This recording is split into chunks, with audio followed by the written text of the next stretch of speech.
சுதந்திர இந்தியாவின் வரலாற்றிலேயே இதுவரை ஏற்படாத விபரீதமும் அதனுடைய தொடர் விளைவுகளும் நடப்பதற்கு, ஜனநாயகத்தை குழி தோண்டி புதைப்பதற்கு இந்தியாவினுடைய தலைமை அமைச்சர் மாண்புமிகு நரேந்திர மோடி அவர்கள் ஏற்பாடு செய்துவிட்டார். இது கன்னியாகுமரியிலிருந்து காஷ்மீர் வரையிலே உள்ள மக்கள் கிளர்ந்து எழ வேண்டிய பிரச்சனை. நெருக்கடி நிலையை விட இது மோசமான பிரச்சனை. என்ன திட்டத்தை கொண்டு வந்து நேற்று அறிவித்திருக்கிறார்கள் என்றார். தேர்தல் நாடாளுமன்றத்திற்கும் சட்டமன்றங்களுக்கும் உள்ளாட்சி அமைப்புகளுக்கும் ஒரே தேர்தல். இது நடைமுறையில் சாத்தியமற்றது மட்டுமல்ல, ஒரு சில நாடுகளில் இருக்கிறது என்று சொல்கிறார்களே, அங்கே ஜனநாயகம் கிடையாது. எந்த ஜனநாயக நாட்டிலும், எந்த கூட்டாட்சி தத்துவத்தை கொண்டிருக்கிற எந்த ஜனநாயக நாட்டிலும் அத்தனை தேர்தல்களையும் ஒரே நேரத்திலே நடத்துவதென்று அவர்கள் கற்பனை செய்தது கூட கிடையாது. ஒரு 3 மாநில அரசுகள் கவிழ்ந்து விட்டன என்று உதாரணத்துக்கு எடுத்துக்கொள்வோம். அப்படி என்றால் அதற்கு அடுத்த தேர்தல் வரை இந்த 3 மாநிலங்களும் காத்துக் கொண்டிருக்க வேண்டுமா? இது எப்படி நடைமுறையில் சாத்தியம்? அதோடு பஞ்சாயத்து தேர்தல்களையும் அதோடு சேர்த்து வைக்க வேண்டும் என்றார்.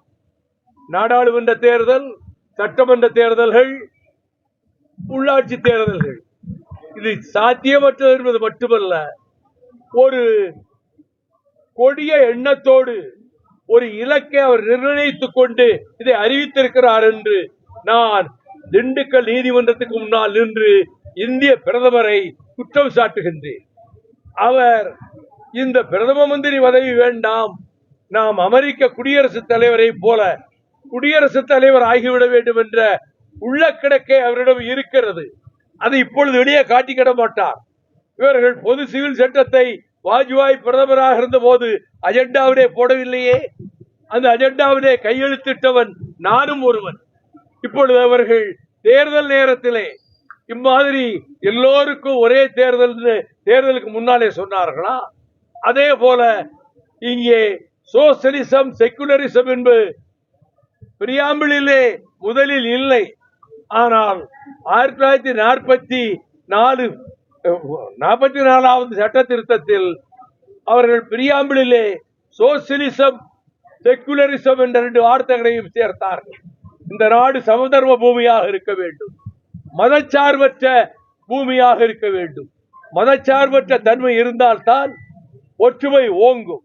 ஆனால் இவர்கள் பொது சிவில் சட்டம் என்று கொண்டு வருகிற போது கிறிஸ்தவ மக்களும் இஸ்லாமிய மக்களும் மற்ற மத நம்பிக்கை கொண்டவர்களும் அவர்களுடைய இத்தனை 6 வருட காலம் பின்பற்றி வந்த முறையிலே அவர்கள் திருமணமோ அல்லது சட்டபூர்வமான விஷயங்களையோ செய்ய முடியாது. அதுவும் அவருடைய நோக்கம். இதுவும் முன்பு அஜெண்டாவிலே வாஜ்பாய் அரசிலே கிடையாது. பொது சிவில் சட்டம் என்பது இப்பொழுது கொண்டு வந்திருக்கிறார்கள். அவர்கள் அதையும் இங்கே அறிமுகப்படுத்தி வைத்து விட்டார். காமன் சிவில் கோட் என்று. இவ்வளவு பெரிய கொடுமையை எதிர்த்து கடுமையாக போராட வேண்டும். ஜெர்மனியிலே ஒரு அடால்ஃப் ஹிட்லர், இத்தாலியிலே ஒரு பெனிட்டோ முசோலினி, அதை போல இடியமின், இவர்களுடைய மனப்பான்மை நம்முடைய தலைமை அமைச்சருடைய உள்ளத்திலே இருக்கிறது என்பதை நான் நன்றாக உணர்கிறேன். இப்பொழுது அவர்கள் இதை எப்படியும் நிறைவேற்றி விடுவது, இதற்கு அரசியல் சட்டத்தில் 3/2 பங்கு பெரும்பான்மை தேவையில்லை என்று இவர்களாகவே விளக்கம் கொடுக்கிறார்கள் அரசு தரப்பிலே. அது 3/2 பங்கு 2 மன்றங்களிலும், சபையிலும், ராஜ்யசபாவிலும் லோக்சபாவிலும் அவர்களுக்கு 3/2 பங்கு ஆதரவு வேண்டும், பெரும்பான்மை வேண்டும். அதையெல்லாம் தள்ளிவிட்டு சாதாரணமான ஒரு முனிசிபாலிட்டிக்கு போடுகிற ஒரு சட்டத்தை போல அவர்கள் இந்த நாட்டினுடைய அரசியல் அமைப்பையே தகர்த்து அவர்களுடைய வழியிலே, இந்துத்துவ வழியிலே, சனாதன வழியிலே அவர்கள் கொண்டு போவதற்கு முயற்சித்துக் கொண்டிருப்பதனுடைய அடையாளம் தான் இப்பொழுது ஒரே தேர்தல் என்பது. இது எல்லா மக்களையும் பாதிக்கும், எல்லா கட்சிகளையும் பாதிக்கும். மொத்தத்தில் அரசியல் கட்சிகள் அனைத்தும் இதிலே மிகுந்த கஷ்டத்துக்கு உள்ளாக நேரிடும். ஆகவே இதை எதிர்க்கிறோம் என்பதை ஊர் ஊராக சென்று சொல்லி இந்தியாவிலே இருக்கக்கூடிய மக்களை திரட்ட வேண்டும். எதிர்கட்சிகளுடைய கடமை மக்கள் ஒன்று சேர்ந்து ஆங்காங்கு ஆர்ப்பாட்டங்கள், போராட்டங்கள், இந்த ஒரு நாடு ஒரு தேர்தல் என்ற இந்த புதிய முழக்கத்தை எதிர்க்க வேண்டும், எதிர்த்து போராட வேண்டும். அதே நேரத்தில் இவர்கள் ஆட்சி புரிகிற இந்த நேரத்திலேயே அவர்கள் ஒரு சனாதன மாநாட்டை வாரணாசியிலே நடத்தினார்கள். அதிலே 32 பக்கத்துக்கு ஒரு அஜெண்டா, ஒரு தீர்மானத்தை பிரகடனம் செய்திருக்கிறார்கள். அதன்படி இனிமேல் இந்தியா என்ற நாடே யாரும் அழைக்கக்கூடாது, பாரத் என்றுதான் சொல்ல வேண்டும். டெல்லி தலைநகராக இருக்காது, தலைநகரம் வாரணாசிக்கு மாற்றப்படும். கிறிஸ்தவர்களுக்கு ஓட்டுரிமை கிடையாது, முஸ்லிம்களுக்கு ஓட்டுரிமை கிடையாது. இதையெல்லாம் வைத்து அவர்கள் இந்த தீர்மானங்களை வைத்து அவர்கள் ஒரு மாநாடு நடத்தினார்கள் அண்மையிலே. இதுதான் அவருடைய நோக்கம். நாம் இறை வழிபாட்டுக்கு விரோதிகள் அல்ல. அவரவர்கள் விருப்பப்படி இஸ்லாமியர்கள் அவர்கள் தொழுகை செய்யட்டும், கிறிஸ்தவர்கள் ஜெபம் செய்யட்டும், அந்த பௌத்தர்கள் சமணர்கள் அவர்கள் மத நம்பிக்கையின்படி வழிபாடு நடத்தட்டும். நாத்திக கொள்கை கொண்டவர்கள் பகுத்தறிவாளர்கள் அவர்கள் தங்களுடைய கருத்தை சொல்லட்டும். இப்படி எல்லோருக்கும் வாய்ப்பு கொடுக்கக்கூடியதுதான் மதச்சார்பற்ற தன்மை. ஆனால் அதையும் போக்கிவிட்டு Christians and Muslims have no voting rights, இதான் இந்த தீர்மானம் போட்டிருக்காங்க. இது மக்களுக்கு ஜாஸ்தி தெரியாது.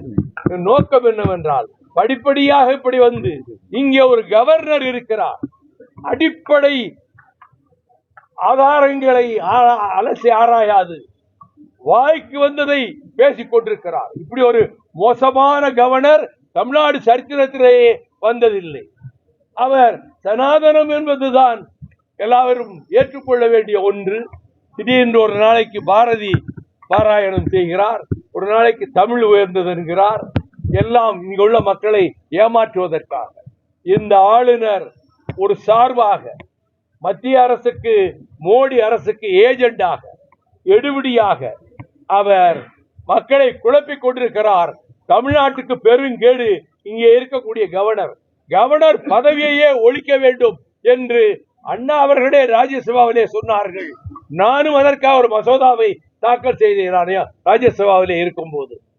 அதன்படி இந்த கருத்திலே உறுதியாக இருந்து மதச்சார்பற்ற தன்மையையும் பாதுகாத்து இந்த கவர்னர் பதவியே ஒழிக்க வேண்டும், எங்கே இருக்கக்கூடாது.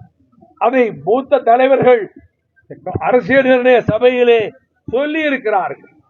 இந்த நேரத்தில் ஒரு மகிழ்ச்சியான செய்தி, குகேஷ் அந்த சதுரங்க போட்டியிலே, செஸ் போட்டியிலே உலகத்தின் சாம்பியனாக வந்திருக்கிறார். தமிழர்களுக்கு பெருமை, இந்திய நாட்டுக்கு பெருமை, நம் தமிழ்நாட்டுக்கு பெருமை.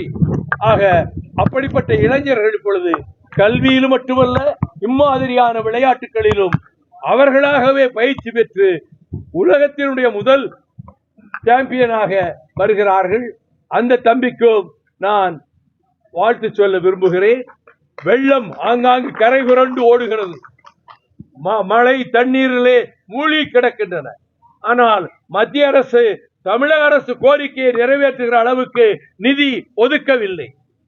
அவர்கள் பீகார் என்றால், குஜராத் என்றால், உத்தரப்பிரதேசம் என்றால், அதிலும் குஜராத்துக்கு தனி மதிப்பை அவர் கொடுக்க தயாராக இருக்கிறார். குஜராத்தை அவர்களுக்கு கொடுக்கக்கூடிய நிதியோ அதுவோ நமக்கு கிடையாது. குஜராத் மீனவர் ஒருவருக்கு தொல்லை என்றால் உடனே கடற்படையே